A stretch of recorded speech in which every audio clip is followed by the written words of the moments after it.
Alors, on va dire quand même un petit mot sur Kippour. On va essayer de se préparer, c'est quand même dans 24 heures. Ça fait maintenant 40 jours qu'on est censé se préparer. On a fait 30 jours du mois de Elul, 10 jours depuis Rosh Hashanah. Et on monte en préparation pour les Sfaradim 40 jours de Slichot. Nous, on n'a eu qu'une semaine. Et ça veut dire que... Hein? Exactement. Ça veut dire qu'il faut essayer de se préparer un petit peu mentalement, psychologiquement à ce jour-là. C'est quoi l'importance de Kippour? Le point particulier que tout le monde peut remarquer à Kippour, c'est que tout le monde ressent l'envie et le besoin d'aller à la synagogue. C'est-à-dire que les gens, ils ne savent pas pourquoi, et même les gens qui ne vont jamais à la synagogue, Kippour, il faut aller à la synagogue. Et même s'ils vont aller 5 minutes, mais Kippour, ils vont aller à la synagogue. Pourquoi? Qu'est-ce qui se passe? Qu'est-ce qui se passe à l'intérieur du juif le jour de Kippour qui fait qu'il y a cette envie, il y a ce besoin, il y a cette étincelle qui se réveille? Hein? Alors en fait, on explique que chaque juif, dans son âme, il a 5 parties. L'âme, elle se décompose en 5 parties. Il y a 3 parties qui s'habillent à l'intérieur du corps, et il y a 2 parties qui flottent un petit peu autour de la personne, qui s'habillent pas vraiment à l'intérieur de la personne concrètement. Et ces 2 parties-là, un peu superficielles, elles vont aller se dévoiler que dans des moments particuliers. Alors c'est quoi ces 5 parties-là? La première partie, ça va être l'attachement à Dieu qu'on va avoir dans l'action. La deuxième partie, c'est l'attachement à Dieu qu'on va avoir dans les émotions. La troisième partie, c'est l'attachement à Dieu qu'on peut avoir dans l'intellect. On va réfléchir à quelque chose, comprendre quelque chose. Et les 2 parties superficielles qui flottent un petit peu autour de nous, c'est la volonté et le plaisir. Et la partie, en vérité, la 5e partie, c'est même pas ça. La 4e, c'est la volonté et le plaisir. Et on va dire la 5e, c'est encore autre chose. Et cette 5e partie, elle se dévoile très très rarement. C'est-à-dire que quand on regarde les prières de Kippour, c'est le seul jour de toute l'année où il y a 5 prières.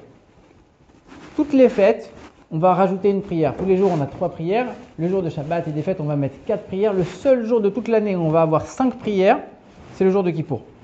Ça veut dire que cette prière-là, en vérité, ce n'est pas que pendant cette 5e prière. On dit que c'est le jour aux 5 prières. Ça veut dire quoi? Ça veut dire que toutes les 24 heures de Kippour, elles sont définies par ce 5e niveau-là. Ça veut dire qu'en vérité, pendant ce jour de Kippour, il y a ce 5e niveau de l'âme de chaque juif qui va se réveiller, qui va se mettre en éveil, qui va un petit peu ressentir les choses. Et donc c'est pour ça que chacun va avoir cette envie, ce besoin de devoir se retrouver dans un milieu juif, dans une ambiance de sainteté, dans la synagogue, etc. Parce que c'est un moment où la connexion avec Dieu, elle se fait automatiquement. C'est un moment où le lien il est beaucoup plus facile. D'ailleurs, c'est ce qu'on dit depuis le jour de Rosh Hashanah jusqu'au jour de Kippour, c'est 10 jours où le retour vers Dieu il est plus facile. Il est plus accessible. On dit que Dieu, il est présent. Dieu, il est encore là. Dieu, il est quelque part, il te tend la main. On a eu déjà 30 jours. Le mois d'Elul, ça dure 30 jours. On a 30 jours où Dieu, il se rend accessible à nous. Après, on a le couronnement de Dieu avec Rosh Hashanah. On a 10 jours. Et c'est vrai que même si c'est... Alors, on dit les 30 premiers jours, c'est quand le roi, il est dans les champs. Et les 10 autres jours après, c'est quand le roi, il est dans le palais. Il est un peu plus difficile d'accès. Malgré tout, on dit que c'est 10 jours par rapport au reste de l'année où la Tchouva, elle est extrêmement facilitée, extrêmement accessible. Et ces jours-là, on est encore dedans. Ça veut dire qu'on a encore 24 heures pour profiter, pour essayer de progresser, pour essayer de se rapprocher. On a encore 24 heures qu'il faut saisir. C'est-à-dire que il y a une parabole extraordinaire. C'est le Kohen Gadol, le grand prêtre, le jour de Kippour. Quand il rentrait dans le Saint des Saints, ça arrivait qu'une seule fois par an. L'homme le plus saint du monde, le Kohen Gadol, il rentrait dans l'endroit le plus saint du monde une seule fois par an. Et quand il sortait, qu'est-ce qu'il demandait? Il faisait une prière très très courte. Et il demandait plein de choses matérielles. Il demandait alors à l'époque que le temps il soit favorable, parce qu'à l'époque la météo c'était très important. Si la météo n'était pas comme il fallait, pas de récolte, pas de manger. Donc il demandait que le temps soit favorable, il demandait... On ne va pas forcément rentrer dans les détails. Il y a plusieurs points, on va dire c'est les choses les plus basiques et les plus essentielles. Et à la fin, il rajoute un autre point, il dit, et qu'aucune femme enceinte ne fasse de fausses couches. Et là, on ne comprend pas. C'est-à-dire que tu es en train de me dire, la prière, elle doit être courte. Tu dois me dire les choses les plus essentielles, les choses les plus incroyables, les plus faciles, les plus basiques. Et toi, tu viens me rajouter un truc. Alors, ok, c'est très bien que les femmes enceintes ne fassent pas de fausses couches, c'est très bien. Mais dans ce cas-là, fais-moi une liste très longue en me disant que les gens, ils meurent pas jeunes, que les nouveau-nés, ils n'aient pas de maladies rares, que, je sais pas, fais-moi une liste bizarre. Et tu as besoin de me rajouter encore que les femmes enceintes ne fassent pas de fausses couches. En vérité, spirituellement, mentalement, psychologiquement, c'est quoi être enceinte? Quelqu'un qui a un projet, quelqu'un qui a une ambition, il a quelque chose qui n'est pas encore né, entre guillemets.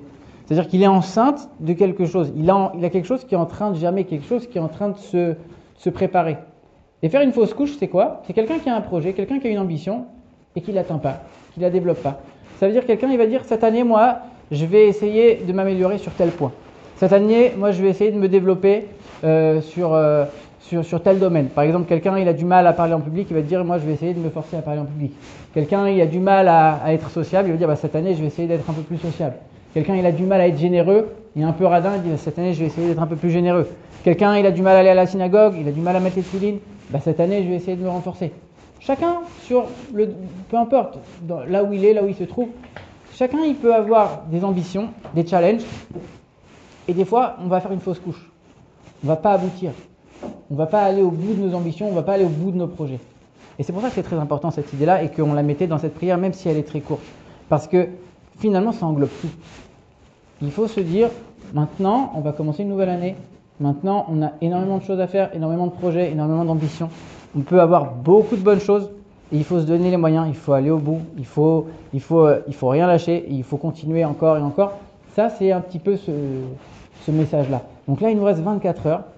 On dit qu'il faut faire tchouva, il faut revenir vers Dieu avec amour. Ça veut dire quoi avec amour? Quand on regarde dans les livres ce qui est écrit, c'est quoi la tchouva par amour? De revenir vers Dieu par amour, c'est quelque chose d'extrêmement élevé, ça nous paraît inatteignable. En vérité, c'est très très simple.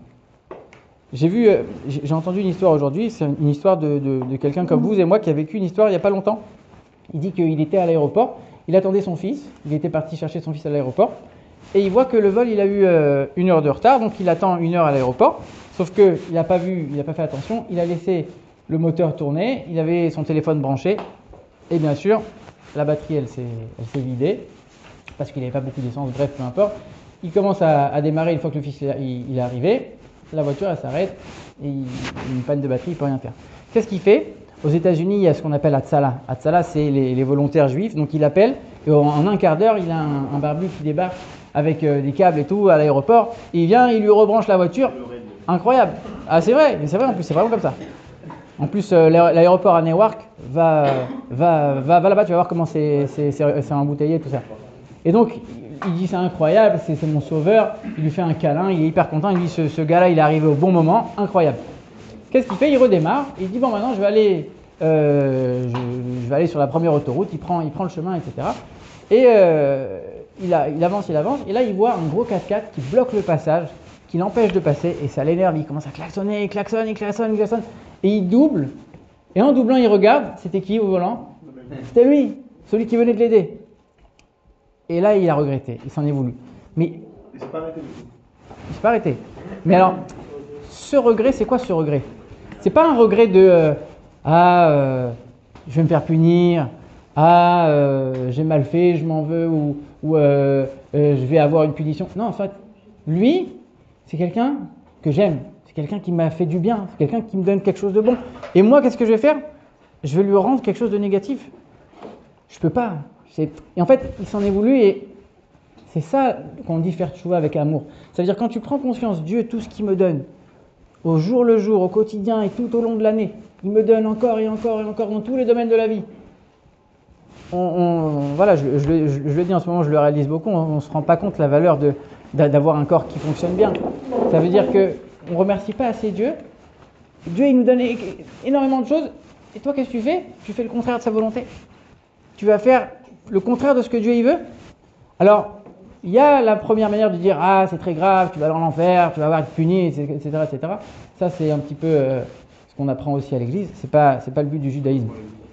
Le judaïsme, il vient te dire, regarde, ce regret que tu dois avoir, c'est exactement le même regret que lui, il a eu quand il a klaxonné, il s'est rendu compte, il s'est dit, mince, à lui j'ai fait ça, mince. Ça, c'est la tchouva par amour. Ça, c'est un petit peu ce qu'on doit se dire le jour de Kippour. On a encore 24 heures pour se préparer, 24 heures pour essayer de revenir, de se rapprocher, de se reconnecter à Dieu. Dieu, il est accessible, Dieu, il est là. Il nous tend la main et prier pour que cette année, elle nous donne que des beaux projets, qu'on n'ait pas de fausses couches, que toutes nos ambitions elles soient atteintes et que des bonnes nouvelles. Une bonne guérison. Amen. Décidément, quand les yeux, c'est pas. Pourquoi? Si tu m'as dit je peux pas faire de quoi, tu fais. Ah oui, c'est vrai. C'est une jambe, non?